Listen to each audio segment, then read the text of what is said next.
Selamat datang kembali para novelers di channel Bacain Novel. Kali ini Mimin akan lanjutin kembali bacain alur cerita novel, Fernando Menantu Kaya Raya, sambungan dari video sebelumnya. Tapi sebelum itu, jangan lupa bagi yang belum subscribe tolong di-subscribe, agar Mimin makin semangat upload alur cerita novelnya. Dan jangan lupa juga, aktifkan tombol loncengnya agar kalian tidak ketinggalan update terbaru dari channel ini. Selamat menikmati alur ceritanya. Bab 178. Ekspresi Sambudi Hadad tiba-tiba menjadi rumit dan pahit. Pak Effendi, kita sudah saling kenal selama 30 tahun. Selain persahabatan di tempat kerja, hubungan pribadi kita selalu baik. Sambudi Hadad, jangan membahas masa lalu. Pak Effendi menyela Sambudi Hadad. Karena saya telah mengundurkan diri, saya tidak ada hubungannya dengan keluarga Hadad. Ekspresi Sambudi Hadad berubah dan berkata, oke, kalau begitu keluarga Hadad tidak ada hubungannya denganmu. Tapi bisakah kau mempertimbangkan hubungan persahabatan di antara kita yang telah terjalin selama 30 tahun, katakan padaku perusahaan atau keluarga mana yang mengganggumu dan membuatmu mengundurkan diri. Inilah yang paling ingin diketahui Sambudi Hadad. Dia tidak ingin manajemen senior inti diburu, ini masih tidak bisa dipahami. Di sisi lain telepon, hening sejenak, lalu dia berkata, maafkan aku, Sambudi Hadad, aku tidak bisa memberitahumu. Tapi aku bisa mengingatkanmu bahwa orang yang membawaku pergi, adalah orang yang tidak dapat diprovokasi oleh keluarga Hadad. Di hadapannya, keluarga Hadad hanyalah seekor semut kecil. Petik 2. Nyalinya langsung menciut. Pak Effendi, kututup telepon lebih dulu. Sialan. Sialan. Sambudi Hadad sangat marah sampai rambutnya panas, gatal dan kepalanya terasa seperti ingin meledak. Keduanya seperti tidak tahu diri dan mengkhianati. Tanpa keluarga Hadad, apakah mereka akan ada di posisi mereka saat ini? Tanpa diduga, mereka akan diincar untuk mendapatkan sedikit keuntungan.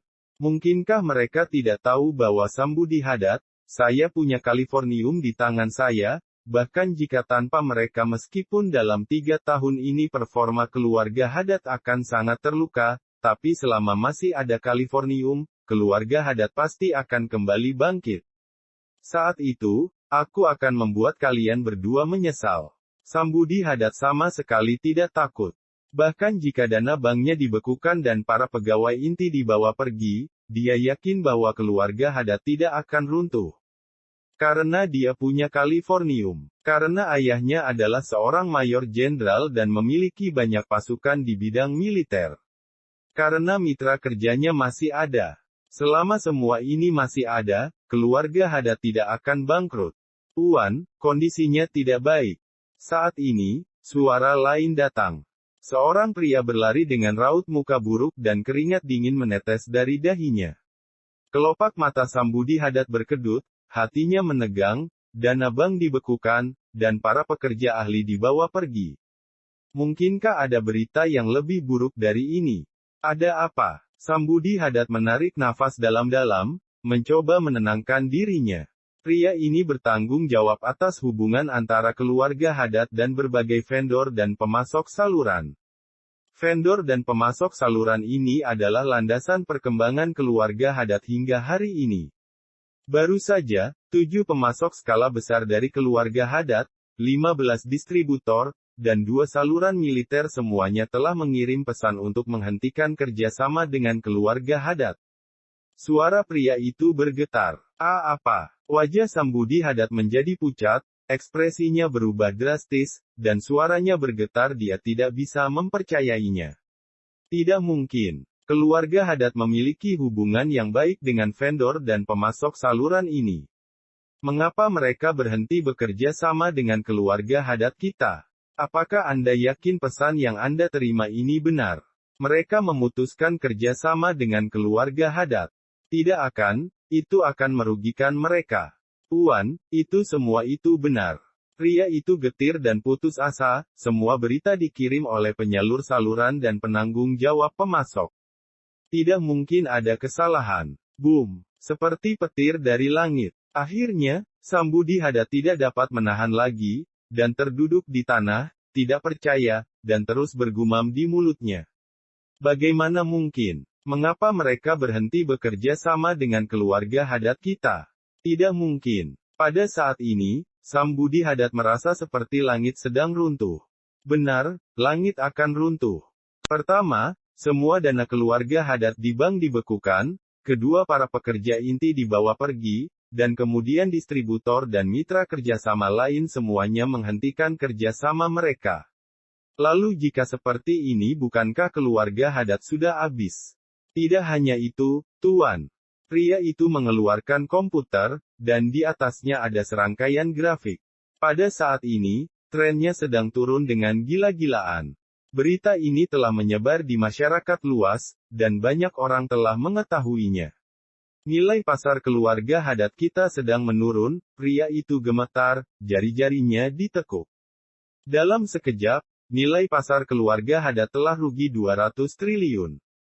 Hampir bangkrut. Ini bencana Tuan. Sambudi Hadat juga melihat grafik, wajahnya malu, dia hampir tidak bisa membayangkan bahwa begitu banyak hal telah terjadi dalam waktu sangat singkat, hanya 2 menit.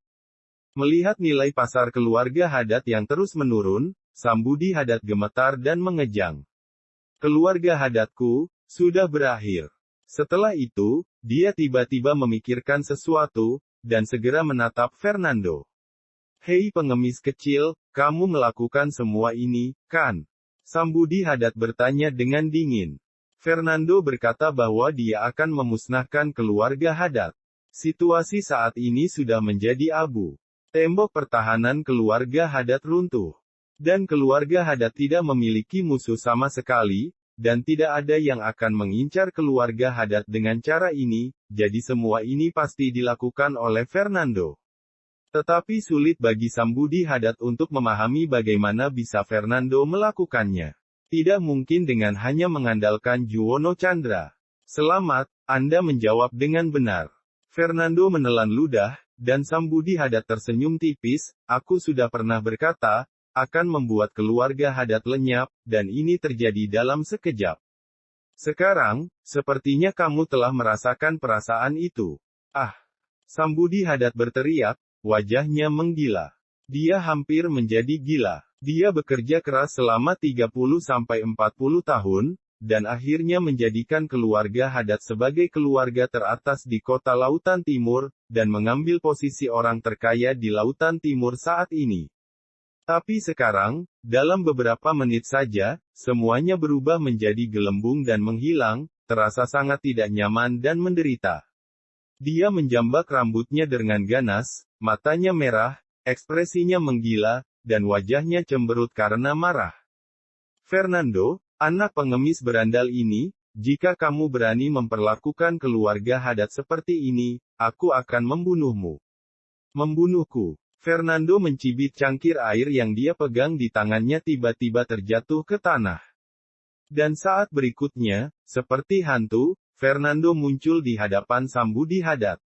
Suara mendesing. Begitu Fernando mengulurkan tangannya, dia mengangkat Sambudi Hadat, seperti ayam. Lepaskan aku, anak pengemis kecil, cari mati kamu, lepaskan aku. Sambudi Hadat melawan, tapi itu tidak ada gunanya. Meskipun Fernando kedua kaki dan lengan kirinya terkena peluru, mudah baginya untuk menaklukkan Sambudi Hadat dalam jarak sedekat itu. Tuan, lepaskan Tuan. Pengawal keluarga Hadat mengarahkan senjata mereka ke arah Fernando. Apa yang kamu lakukan? Ingin mencari mati? Juwono Chandra berteriak dingin dan melepaskan tembakan ke langit. Dor, keluarga Hadat telah bangkrut sekarang, apakah kamu masih ingin menjadi tangan kanan dari keluarga Hadat? Dia menatap tajam dan memandang semua orang di keluarga Hadat. Diperkirakan keluarga Hadat tidak mampu membayar gaji bulan ini. Haha, jika sekarang kamu letakkan senjatamu dan ikuti aku di belakang Juwono Chandra, makanan favorit dan pedasmu itu akan terjamin. Jika kamu menolak, maka berkelahi tidak peduli mati dan hidup. Setelah Juwono Chandra selesai berbicara, orang-orang yang dia bawa semuanya mengarahkan senjata ke arah pengawal keluarga Hadat. Para pengawal itu, lihat aku, Aku memperhatikan kamu, wajah terlihat penuh keraguan-raguan. Mereka baru saja melihat apa yang sedang terjadi.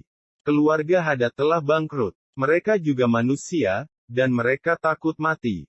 Sampai detik ini, apakah masih perlu bekerja keras untuk keluarga Hadad? Akhirnya ada pengawal yang meletakkan pistol. Semua mengikuti. Melihat seseorang meletakkan senjatanya, semua orang juga melemparkan senjatanya ke tanah. Ini tindakan yang bijak. Juwono Chandra mengangguk puas. Bab 179. Kalian semua makan dari keluarga Hadad.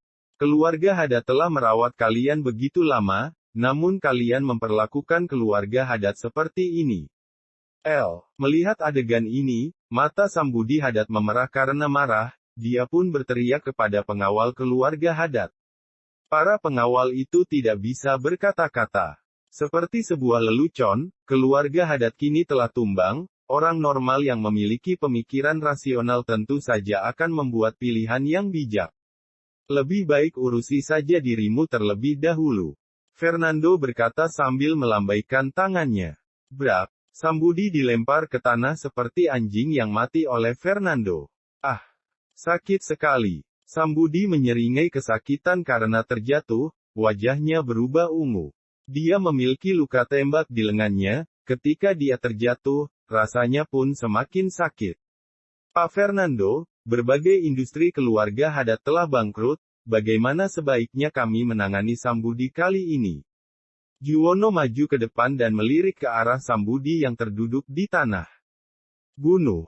Fernando mengaitkan kedua tangan di belakang punggung dan kemudian berbicara dengan ringan. Mendengar hal ini, Sambudi beserta pelayan keluarga Hadad langsung tercengang. Fernando, beraninya kamu ingin membunuhku. Wajah Sambudi berubah drastis, dia pun berkata dengan tegas. Membunuh itu dilarang, jika kamu berani membunuhku, ayahku tidak akan melepaskanmu. Fernando tidak berbicara, melainkan hanya menatap Sambudi dengan tatapan dingin. Juwono mengangkat pistolnya dan mengarahkannya ke alis Sambudi. Terdapat banyak darah di tangan Juwono, nyawa Sambudi bagaikan rumput liar di mata Juwono. Juwono baru akan menembak, sampai tiba-tiba. Siapa yang berani menganiaya anakku? Terdengar teriakan keras. Brum brum brum. Tidak lama setelah itu, terdengar suara deru mesin. Terlihat 3 kendaraan off-road berwarna hijau melaju cepat satu demi satu. Kendaraan off-road tersebut sudah dipenuhi bekas peluru dan karat di bagian tubuhnya, kelihatannya kendaraan tersebut sudah banyak mengikuti pertempuran. Selang beberapa saat, kendaraan off-road itu berhenti di depan pintu masuk aula. Trap trap trap. Satu persatu, para pria yang mengenakan seragam tempur hijau tua dan tampak seperti serigala perang turun dari mobil, mereka mengepung seluruh aula.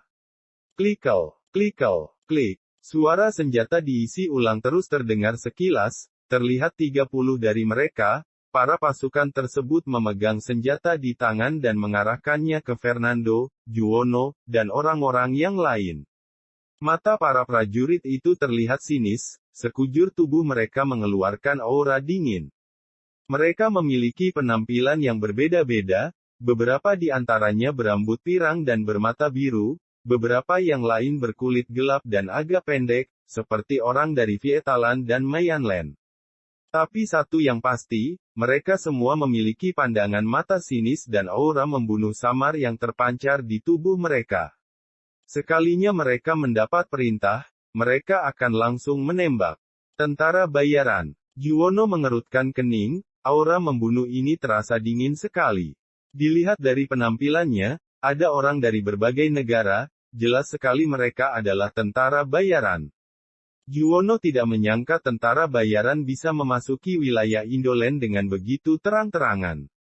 Ini sangat merepotkan. Krik, pintu terbuka, dan seorang lelaki tua keluar dari tempat duduk sebelah kemudi. Pria tua ini berambut abu-abu, keriput, dan mengenakan jas abu-abu yang sangat biasa, tetapi matanya setajam pedang, kedua mata itu dingin dan bengis. Terdapat pula aura membunuh yang keluar dari seluruh tubuhnya, hal ini membuat orang lain tidak berani mendekat. Itu adalah aura yang dimiliki oleh orang yang sudah sering membunuh. Ayah. Melihat lelaki tua tersebut, mata Sambudi berbinar, dia pun segera berteriak. Orang tua itu adalah ayah Sambudi yang bernama Riyanto Hadat. Orang ini adalah pendiri keluarga Hadat, dia terlibat dalam berbagai peristiwa sejarah. Setelah pensiun, dia berhenti mengurus masalah keluarga dan menikmati masa tuanya. Meski begitu, hubungan Riyanto Hadat dengan rekan-rekannya di cabang timur Indoland masih terjalin, dan beberapa hubungan dengan rekannya di luar negeri juga masih terjalin. Jadi, begitu mendengar bahwa keluarga Hadat dalam bahaya, Riyanto segera menghubungi kepala tentara bayaran Indoland dan memintanya untuk segera mengirimkan pasukan. Sambudi, kemarilah. Riyanto berbicara dengan suara rendah, tidak ada perubahan ekspresi di wajahnya. Sambudi segera bangkit dari tanah dan terhuyung-huyung berjalan ke sisi Riyanto. Dia memang seorang pria dewasa, tetapi ketika melihat ayahnya, air matanya tidak bisa ditahan dan dia pun menangis keras. Ayah harus membalaskan dendamku. Hari ini, tidak hanya aku saja yang dipermalukan, tetapi keluarga Hadat juga dipermalukan. Plak, tepat setelah Sambudi selesai berbicara, terdengar suara tamparan yang keras. Bekas telapak tangan muncul di wajah Sambudi. Ayah, kenapa ayah memukulku? Sambudi menutupi wajahnya dengan tidak percaya. Aku sudah mengajarimu sejak kecil, laki-laki tidak boleh cengeng, dihina sedikit begini dan kamu sudah menangis di depanku seperti seorang wanita. Sungguh membuatku malu. Riyanto mengerutkan kening dan berkata dengan dingin. Memangnya kenapa jika keluarga Hadat dihina? Selama ada aku, Riyanto Hadat, siapa saja yang menghina keluarga Hadat, harus menerima hukumannya. Apa yang kamu takutkan? Mengapa kamu menangis? Mendengar hal ini membuat Sambudi merasa lega sekali. Benar juga, apa yang harus dia takutkan? Si bajingan Fernando itu, meskipun dia memiliki sedikit kekuatan, tapi apa dia bisa dibandingkan dengan Riyanto? Asal tahu saja, kekuatan Riyanto bukan hanya pada medan pertempuran yang kecil saja, dia bahkan juga mengenal beberapa prajurit perbatasan.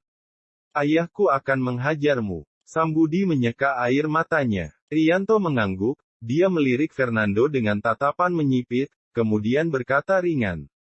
Sambudi, ceritakan masalah ini dari awal sampai akhir. Meskipun keluarga Hadat tidak sebanding dengan keluarga bangsawan, tetapi keluarga ini juga tidak boleh sembarangan diinjak-injak oleh seorang anak muda. Baik. Sambudi menceritakan keseluruhan cerita dari awal sampai akhir. Setelah mendengarkan, wajah Riyanto terlihat sedikit suram, matanya tertuju kepada Fernando. Nak, kamu benar-benar orang tidak berguna yang tidak memiliki moral dan etika.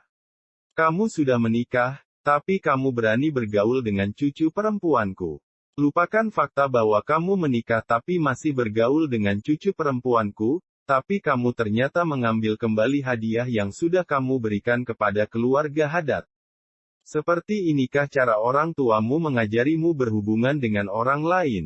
Fernando tersenyum dingin. Californium itu kuberikan kepada Cicilia, bukan kepada keluarga Hadat. Ayah dan anak sama saja, kalian semua berpikir bahwa hadiah yang aku berikan adalah untuk keluarga Hadat.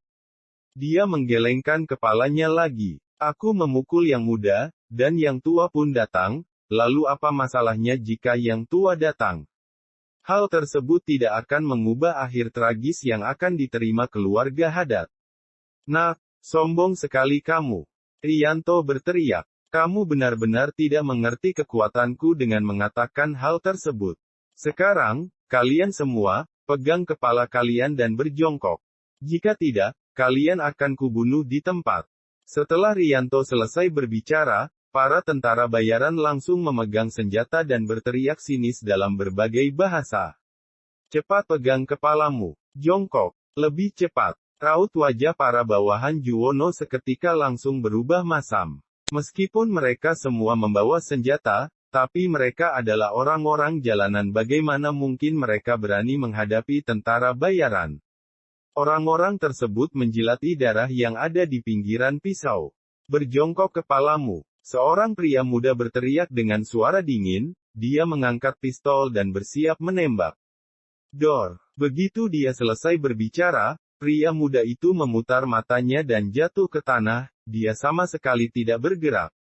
Sudah mati. Tanpa membuang waktu, dia langsung menembak. Mengerikan sekali, para tentara bayaran itu hanya mau mendengarkan perintah, tidak peduli salah atau benar. Para anak-anak jalanan itu langsung berubah pucat, keringat dingin mengucur deras dari dahi mereka pun gemetar tak henti-hentinya. Juwono memandang Fernando dengan ekspresi sedikit masam. Para tentara bayaran sudah datang, dan hal itu benar-benar merepotkan. Semuanya jongkok, kata Fernando ringan, tapi dia sendiri masih berdiri. Semua jongkok. Juwono langsung berteriak keras. Para pemuda langsung memegangi kepala mereka dan berjongkok. Mereka paham bahwa jika mereka melawan para tentara bayaran, itu sama saja mencari mati.